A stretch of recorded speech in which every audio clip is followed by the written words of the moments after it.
Thank you, Stephen. And I should just add that Stephen was very kind to my father when he visited Albania, and Stephen, when you were the ambassador there. I apologize for that long, tedious list of things that I've done. I didn't expect Stephen to have to read it out to bore you all before I've even begun. The first thing to say is that almost everyone in this room knows more about Albania than I do. This isn't false modesty. I've been to Albania twice, once in around 1993 for under a week, and then the other day in April for precisely a week. So what I'll do is give you a snapshot of my impressions with a bit of comparison of the two visits, a generation apart. I'll also, in the second part of my remarks, reflect on some of the issues to do with history. I first visited Albania, as Stephen has just mentioned, in either 92 or 93, I can't remember exactly, for under a week. And the only place I remember visiting outside Tirana was Kruje. Forgive me if my pronunciation is always a bit haywire. I found Albanian names very difficult to pronounce and to remember how to spell. This was with my father, David, some 50 years after he'd been one of the first two British officers of the Special Operations Executive, better known as SOE, sent in to help all or any of the three main guerrilla groups who claimed to be fighting against the Italians and German occupiers of the country. On our way to Kruje, we visited the site of a bridge he'd blown up. At the time, it was the third biggest in the country, near a junction where the road from Tirana turns left to Durrës and right towards Shkodra. Frankly, I don't remember that much about my first visit, except that Tirana was plainly still suffering from half a century of the most self-isolated, inward-looking tyranny in Eastern Europe. The capital city was, frankly speaking, a cross between a Ruritanian village and a Soviet-style dump. The only buildings that looked grand were the ones built by the Italian fascists, and there was still that absurd pyramid in honor of Enver Hoxha, who had died about 8 years before. It's now, as some of you know, been renovated just about for a much better cause. Everything else then still felt grey and basic. Services were rudimentary, people were still palpably poor, and as Lea Ipi showed in her brilliant book, mockingly entitled Free, they were hopelessly unprepared for the new system that chaotically ensued. Sali Berisha was our host in those days. At the time, my father was much impressed by his energy, his friendliness, and his determination to lead Albania back into the real world. My father was saddened by the British government's lack of interest in Albania and its failure to give it much support. Other Western governments, notably the Italian, French, and German ones, were more deeply involved. I remember on one occasion we met a Tirana city official. He may even have been the mayor. He certainly felt as if he was from the old school, to discuss finding a decent place to bury the score or so of British and Commonwealth servicemen who had died in Albania during the war. My recollection is that Enver Hoxha had had their graves tarmacked over, desecrated and deliberately forgotten. I remember having to discuss the issue in Russian, since that was the only non-Albanian language this city official spoke.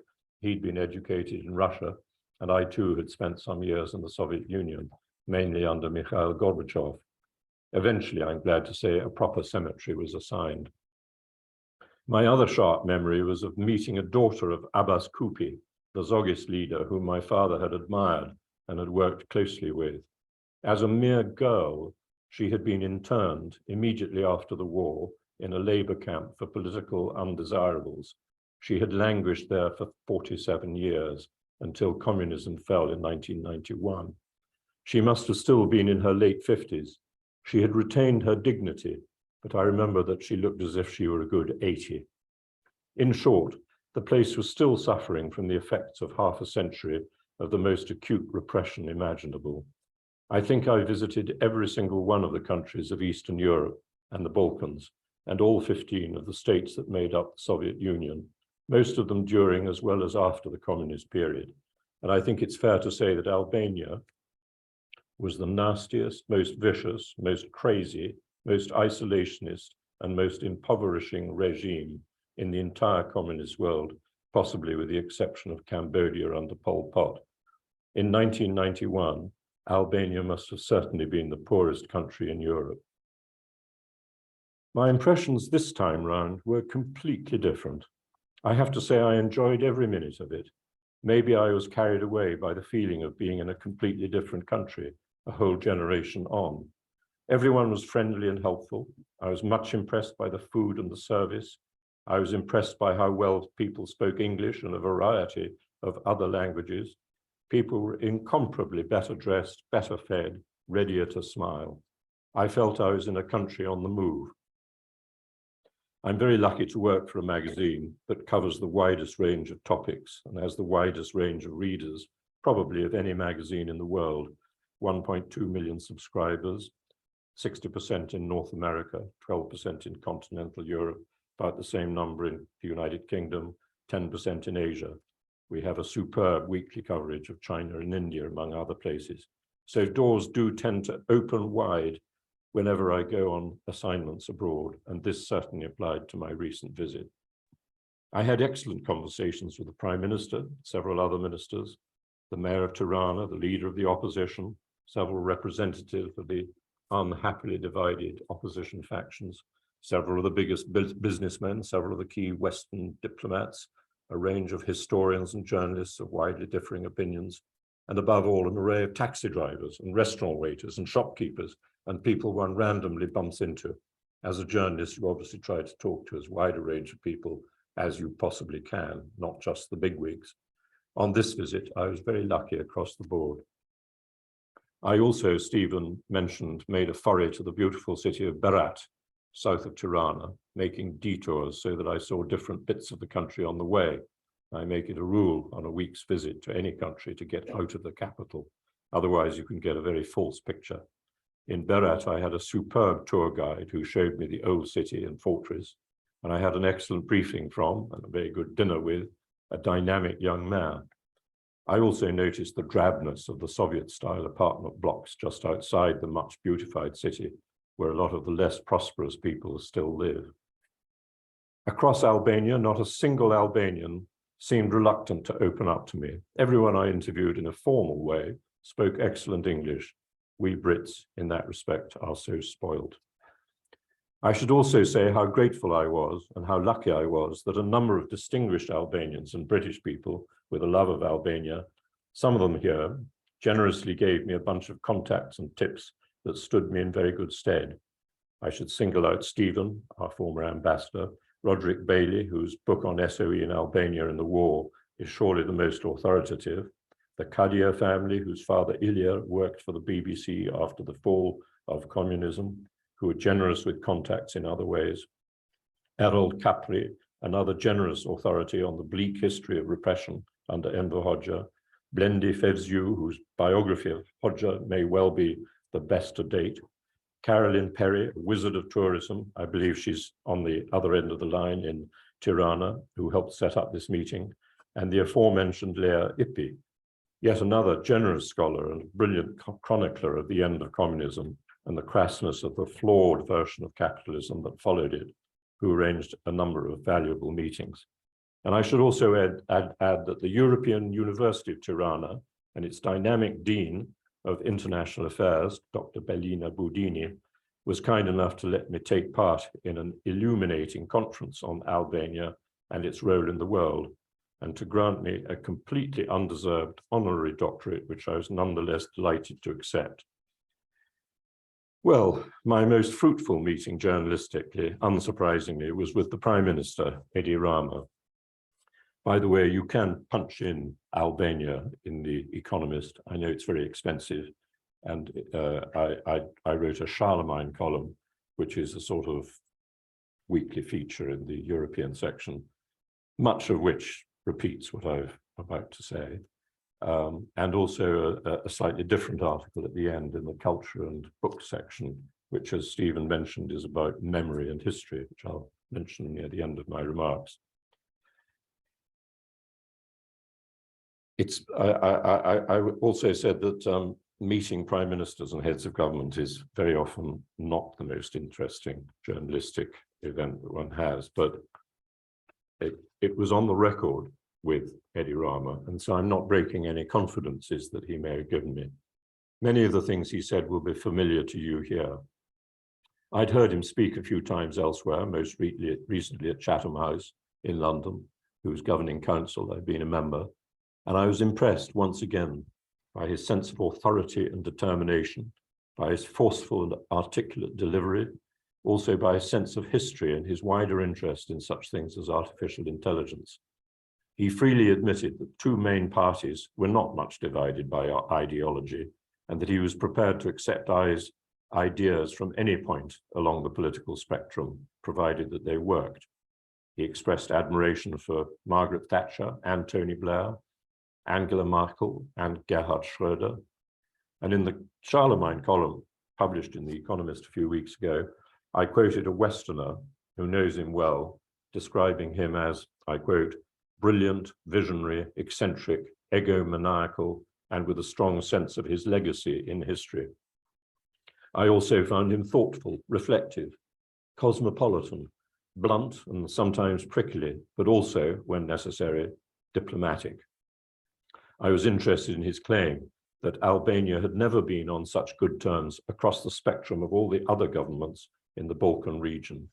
All of them, he noted, were right behind Ukraine in its current struggle, even Serbia, despite that country's traditional fondness for Russia. By the way, he was firm in brushing aside any wish for Kosovo to be inducted into a greater Albania, quote, one people, two countries. He was also frank about the past troubles of the post-communist economy, and he sounded optimistic about the future, as one would expect from a prime minister who's been in charge for a whole decade. I can't say I'm qualified to take a strong view as to the current success or failure of his economic policies, but the reports of the World Bank, the European Bank for Reconstruction and Development, and the Economist Intelligence Unit, my magazine's separately edited sister organization, all reckon that the figures generally point in the right direction. At the same time, one should add that the minimum wage is still very low by West European standards. Mr. Rama said it should nearly double from around 530 euros a month, about 500 quid, I suppose, at present, to more than 900 by next April. And that's a hope. One might add, by way of comparison, that the average Estonian is 4 times richer than the average Albanian. I didn't discuss the state of agriculture, which still employs about 40% of the working population, but at a glance it seemed to me to be woefully unproductive compared with other countries, partly because the communist-era collectives had mostly been split up into tiny units and distributed to the entire rural population. It seems obvious that land should be consolidated into larger units, but my guess was that that would be politically tricky. Perhaps the most encouraging sector of the economy is tourism. Seeing how beautiful scenery is, how good the food and service, and how cheap the cost of accommodation compared with Western Europe, it's no surprise that tourism, especially of the upmarket, ecologically sensitive kind, is taking off. I strongly recommend Albania as a holiday destination. I should add that the infrastructure still needs improving, and more airports need to be built or upgraded. To round off my remarks on the economy, I was surprised by how little real argument or debate there is between the main parties on such issues as taxation and tax levels, and on the traditional ideological differences between left and right. But as Mr. Rama himself says, there are few deep ideological differences between the main parties. It tends to be all about personalities. Summing up my remarks on him, it's always unwise to make predictions, especially about a country you hardly know. But looking at the results of the recent local and mayoral elections, in which the ruling party won all but 7 of the 61 cities and districts, and given the divisions within the opposition, it's hard to see him losing the next election in 2024. So he could well be ruling the place until 2029, thus making him, as I mentioned in my Charlemagne column, the longest serving current leader in the Balkans. Quite an achievement, but as Harold Macmillan once wisely said, events, dear boy, can suddenly change the situation. No leader in a democracy is ever truly safe. But right now, Edi Rama looks very much like the cock of the roost. The opposition and critically minded journalists, needless to say, had a very different view of the overall state of economics and politics across the country. Many of them seemed to detest Mr. Rama. They complained to me of his undue coziness, as they see it, with those they call the oligarchs, who they claimed really do control the country. Quite a few of them accused Mr. Rama himself of being, I quote a prominent editor, the chief oligarch. They lamented that many of the most successful media companies had, they said, come under the influence of Mr. Rama and his government, and that true freedom of the press was thus being eroded.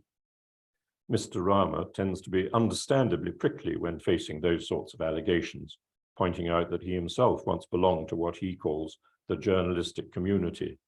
There was a sense, in any case, even among people whom I took to be unattached to any of the main parties, that although the country as a whole was moving ahead, the gap between the new rich and the still struggling poor was still very wide and might even be widening, hence the continuing outflow of migration. In any case, where I am sure Mr. Rama is right, is that Albania has not yet entirely shed the legacy of Enver Hoxha's communism, in that, as he, Mr. Rama, puts it, today's Albanian politicians still tend to treat each other as, I quote him, the enemy, someone to be humiliated or even imprisoned. We still don't understand how to live together with people who think differently, end of quote. I might just add that I was very sorry not to have had a more fruitful conversation with Salih Berisha, still the key man, as I saw it, in a hopelessly divided opposition, who must surely go down with Edi Rama as one of the two historic figures in the country since the end of communism. After all, it was under his name that Albania joined NATO in 2009, and in 2010 qualified to join the Schengen group of countries enjoying visa-free travel within the European Union, two massive steps into a more reassuring and civilized club. But it was a sadness to me that my conversation with Mr. Berisha, instead of focusing on the future, was almost entirely consumed by his exhaustive condemnation of the decision by America and Britain to deny him entry to their countries, on the grounds entirely unwarranted, in his view, of course, of alleged corruption. He also seemed almost obsessed with antagonism towards George Soros, who I consider to have been a remarkably good influence on the governments of Eastern Europe. Whether the governments of the countries who have banished Mr. Berisha were wise to take that decision is another matter. And that brings me to the biggest blot on the country, which is indeed corruption. Virtually every Albanian I casually bumped into complained about it, as if it were endemic. Of the score or so of taxi drivers I had, all muttered about it. So did virtually all the ordinary folk, waiters, shopkeepers, and so on, with whom I engaged in casual chat. It was like a chorus. And most of those who complained of it blamed both of the two main political parties. As I mentioned in my column, the mantra of foreign diplomats was that, yes, Albania was heading in the right direction, but no, it still had a very long way to go, because the rule of law had still not been embedded securely enough. The most striking illustration of this was that under the EU program to clean up the judiciary, at least 60% of the judges and prosecutors vetted under the scheme had been sacked or had had to retire. That's a truly amazing, indeed horrifying figure. But at least the government has agreed to do what the EU has demanded of it in order to embark on the arduous process of joining the club. When might it actually happen? Nobody, including Mr. Rama, was prepared to hazard a date of entry, but everyone agreed that one day it had to happen. The other worrying feature, of course, is the continuing steady drain of young people heading abroad, which I just mentioned. As everyone here knows, at least a quarter of the country's population has emigrated since the fall of communism. Many have prospered and excelled. I think of my son's house in Oxford, beautifully renovated by a family of builders originally from Dibra, an area from which many have emigrated. Even worse, a small but notable minority of those who've left Albania have been swept up into criminal rings, mainly to do with drugs and trafficking, which have given Albanians an undeservedly bad name. It is still an awkward fact that Albanians make up the largest contingent of foreigners in British jails, even though some 200 have recently been sent back to serve out their sentences in Albania. Today's London Times, if anybody's read it, carries a story headed, "How Albanian Gangsters Turned Safe Ecuador into a Killing Zone." Mr. Rama's understandably twitchy about that subject. Most Albanians working abroad are honest and admirable. He rightly points out that it was inevitable, after half a century of enforced isolation, that many Albanians, especially the young, would be lured by a sense of adventure and the prospect of higher wages to seek a better life abroad. After all, this trend applies to a greater or less extent to all the countries of the Balkans and Eastern Europe and parts of the old Soviet Union.